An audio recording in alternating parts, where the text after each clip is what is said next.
Oh God. I was hearing the rumors, but I didn't think he'd actually do it. As if our town wasn't a big miserable wasteland of violence, misery, and murder already. Now he's actually welcoming their kind into it as well. Frisk paused, her hairbrush in mid-stroke, as she heard the piano man grumble crudely under his breath. She hadn't sang in this club before, and truth be told, it didn't have a great dressing room for performers to get all dolled up, as many owners put it. So Frisk took it upon herself to dress up in the ladies' bathroom. After putting on her shimmery low-cut baby blue dress and applying all that heavy makeup to her face, she exited the bathroom, leaving her after-show clothes in one of the broken stalls, and began brushing her hair on stage. It didn't take much to styling, which was one of the main reasons why Frisk had cut it short into a bob hairstyle. One less stupid thing she had to worry about before she got on stage. Just brush it till it looks neat, put a flower in it, and the crowd still think you look like $1,000,000. Not that Frisk cared too much about what her fans thought of her. All she wanted to do was sing, get paid, and go home before she saw another fight break out between the members of her audience. Gang members erupting into violent and bloody fights in the middle of her songs were becoming more and more common over the last few months. And what were these fights over? Anything, really? Gang members enter another gang's territory, drug deals gone bad, gun deals gone horribly bad. It didn't matter. The result was always the same. Somebody would be leaving in a body bag. Frisk hadn't gotten used to it, but she had definitely become quicker with dodging flying bullets and pieces of furniture that came her way. She tried to deny it when she was younger, but now it was obvious. Her once pretty city was quickly sinking into corruption, thanks largely to the mob groups that were overtaking large areas of her city. The dons and high-class mobsters ran everything from the small mom-and-pop stores to the police force. Even the city's officials were nothing more than corrupt individuals in nice suits with clean smiles. The good, decent poor folks suffered the most, having to pay out protection fees, but there were always more ways to make money. Everybody had a price. Everybody could endure or change themselves for money. Frisk knew. To her despair, she watched a number of her longtime friends get lost in the world of easy money and quick deaths. She had been to more funerals than birthday parties this year alone. She could never blame them, though. The world was going through a depression after all, and Frisk herself was not exactly a wealthy professional singer. Right now, her gigs were at seedy clubs with even seedier owners, whose businesses reeked of cigar smoke and strong booze, and no matter how many times Frisk showered, the smell seemed to linger. And her nightly audiences were the lowest class of criminals. Not that Frisk judged them on poverty levels. In fact, most of the best people she knew were struggling to get by. But when it all came down to the wire, a rich mobster was just as bad as his poor lackey. Both types murder for money and power, and both types will harm the innocent to get what they want. Frisk really needed to get out. She just hadn't saved enough money yet. She may have been a popular singer in these types of bars, but the pay wasn't great. She made just enough to pay for her crappy apartment, her bills, and the protection fee her local police force demanded of its residents. Look at the last table in the back. You'll see what I'm talking about, Toots. Seeing Don D was a shock in itself. Even a small fish like Frisk knew who he was just by looking at him. A top dog, a big shot, a huge fish. And the fact that he was sitting in this piece of shit of a bar was astounding in itself. The man was known for class and expensive taste. The suit he was wearing outshined all the cheap ones that almost all the other club patrons were wearing. But the Don being here wasn't the most shocking part. The most shocking part was his companion.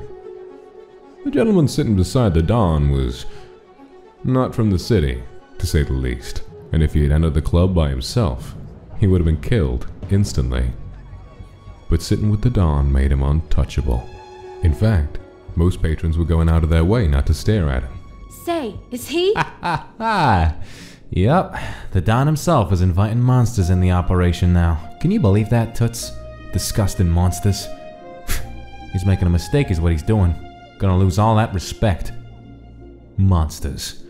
Now this town really has sunk as low as it can go. Frisk frowned at his choice of words and the effect they had on her, but continued to stare, even though she felt a little bad doing it. She knew that people who differed from her own race, and in this case species, shouldn't be stared at like they were some kind of spectacle. But Frisk really couldn't help herself. Sure, she'd heard all about the monsters that lived in the neighboring cities miles away from her own. And sure, she knew they looked different from humans and their customs and politics were worlds apart from human. But to actually see one was, well, it was something that deserved a second glance. He was a massive monster. He was taller than any human Frisk had ever seen, and he was wide too. Not fat, but there was no denying how incredibly powerful he looked. He made the Don's bodyguards look like little boys. And his suit was even more impressive than the Don's, if that were possible. His jacket, fedora hat, and trousers were black, while his waistcoat was an eye-catching red. Frisk wasn't too fond of that color, but she had to admit the monster had style. A fat cigar was in his teeth, and the smoke coming from it was strange. It wasn't gray smoke, it was red smoke, and curled in unusual designs before it disappeared. But his size and clothing were nothing compared to what he actually looked like. He had a huge smile on his face, and despite the dimmed lights, Frisk saw a glimmering gold tooth flashing in his mouth every time the skeleton turned his head. Damn freak.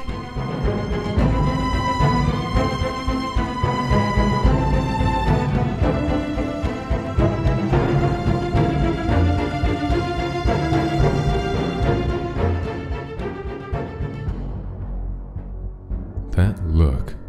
Frisk didn't understand why his friendly little gesture sent a cold chill down her spine, but she quickly dismissed it.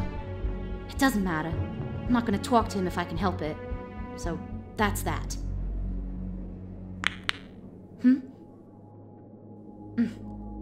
Hey, I ain't touching him, Toots.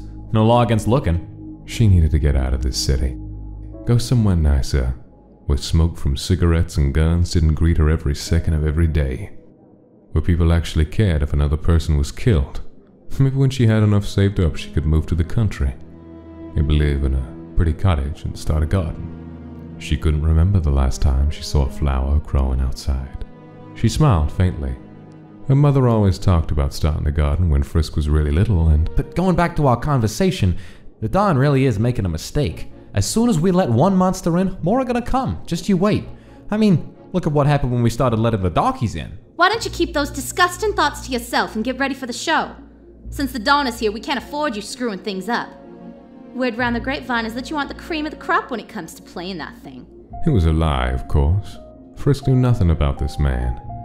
But that didn't stop her from feeling a sort of smug satisfaction enter her as the piano man's face changed from cocky and arrogant to enraged and disgusted. Goddamn bleeding hot whore. You and your type are the reason why there are so many problems in this world. You treat the inferior a certain way and suddenly they start demanding to be treated that way by everybody. It was always nice to be told that. Whenever somebody told her that or something similar to that, Frisk couldn't help but feel like she was more than just some seedy boss singer who sang for murderers and criminals.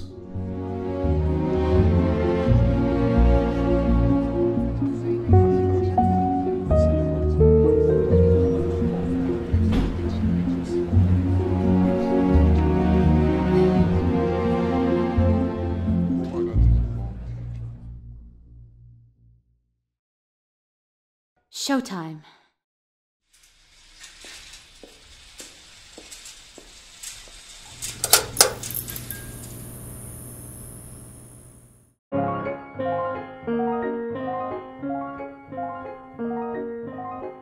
She sang the first song with ease, and much to her disappointment, the piano man didn't make one mistake. The guy knew his instrument. Too bad he was a racist prick. For the most part, Frisk loved musicians, all that passion being played through their fingers or mouths, and whenever she spoke to them, they always wanted to be something more than what they were. Just like her, they dreamt of getting out of the city, and being somewhere safe and pretty.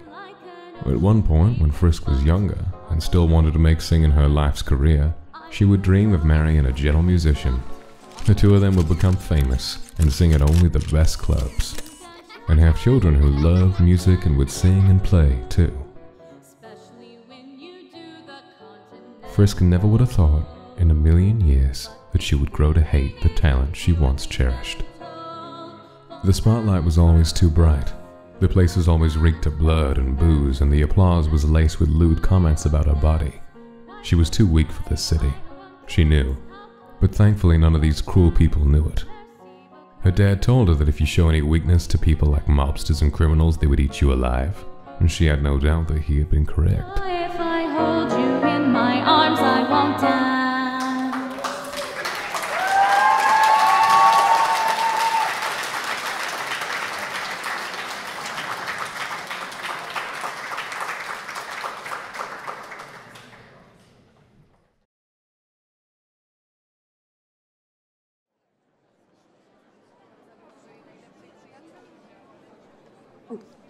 Such a lovely crowd here tonight.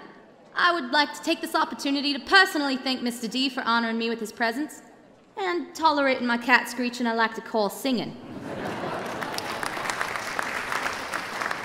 Forcing back the vomit and physically battling with herself to keep a smile on her face, Frisk blew a kiss directly at the old man who had killed so many people, whether they were guilty or innocent, whether they were a part of his gang or an innocent bystander. I really need to get out of this town. I've got you deep in the heart of me, so deep in my heart that you're really a part of me. I've got you under my skin.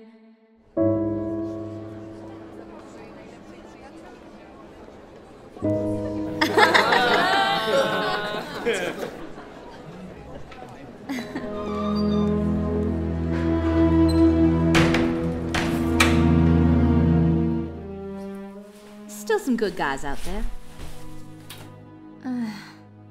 Too much makeup. Don't get it wrong, she didn't mind some makeup every once in a while, but the rouge on her cheeks was too bright, her blue eyeshadow was too heavy, and her red lipstick was too much. But that's what the club owners always wanted. That's what the men in her audience wanted.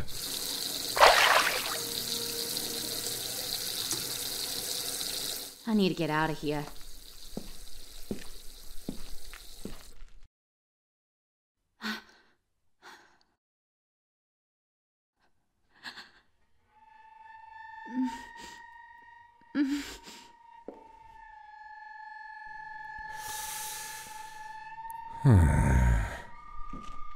No, please. There was only one reason why a straight man would enter the woman's bathroom, and Frisk learned what it was when she first started singing. The man who had attacked was big too. He had grabbed her and shoved her up against the stall's doors, and would have done so much more if it hadn't been for a lady who needed to use the restroom at that moment. Security was called and the man was removed, as in beaten and almost killed, removed. Frisk opened her mouth to scream for help, but the music from the jazz band blasted through the door, letting Frisk know that her chance for calling for help and actually having someone hear her was gone. She didn't know what she was going to say to try and talk him out of the thing he was going to do to her, and through her mind-numbing fear, she actually took a second to wonder how a skeleton could do something like that, but she wasn't curious enough to find out. Look, mister, I don't want any trouble. I was wrong. He isn't gonna rape me. He's gonna kill me!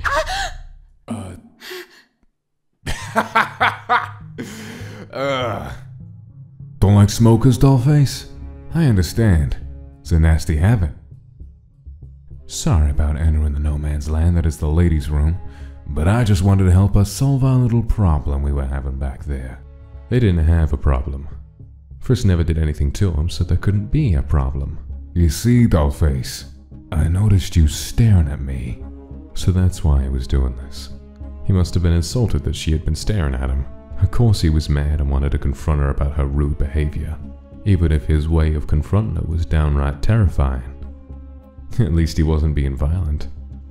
Yet. Frisk didn't know much about him except he was a monster who was sitting with the Dawn, and only people who were like the Dawn sat with the Dawn. He couldn't be good news.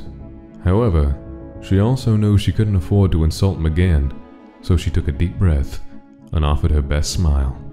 She hoped with every fiber of her being that she could talk to him calmly to a point where she wouldn't get hurt. Listen, I'm really sorry about staring. Of course, I was staring first, and I like what I see. The fear of being raped resurfaced in Frisk's mind. She looked past him towards the door. He looked big and slow. Maybe she could just run past him. Maybe. So tell me, Dollface, do you like what you see? The question was not something Frisk had been expecting, and instantly her mind gave her every reason why she didn't like what she saw. He was clearly some kind of big-shot criminal who had no problem hanging out with murderers. He flaunted his wealth. He smelled like gun smoke and blood, so when Frisk opened her mouth, only one word left her lips, and she didn't even mean to say it. She really didn't mean to. She wasn't stupid, but it slipped out.